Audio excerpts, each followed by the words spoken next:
Hello everyone and welcome back. In today's video, I'm going to show you how to show or hide the menu and toolbar in Google Docs step by step.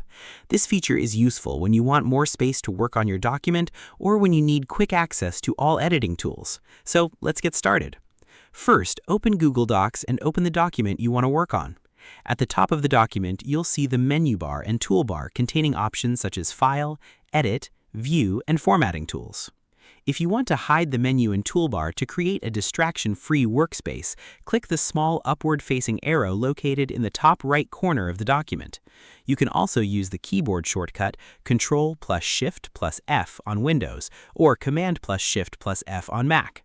As soon as you do this, the menu and toolbar will be hidden, giving you more space to view and edit your document. While in this mode, you can temporarily show the menu and toolbar by moving your mouse to the top of the screen. If you want to permanently show the menu and toolbar again, click the downward-facing arrow that appears in the top right corner. Alternatively, you can press Ctrl plus Shift plus F on Windows or Command plus Shift plus F once more. The menu and toolbar will immediately reappear. This feature is especially helpful when working on long documents or when you want a cleaner writing environment. And that's it. You've successfully learned how to show or hide the menu and toolbar in Google Docs. Thanks for watching this video. If you found this tutorial helpful, don't forget to like, subscribe, and turn on notifications for more Google Docs tutorials and productivity tips. See you in the next video.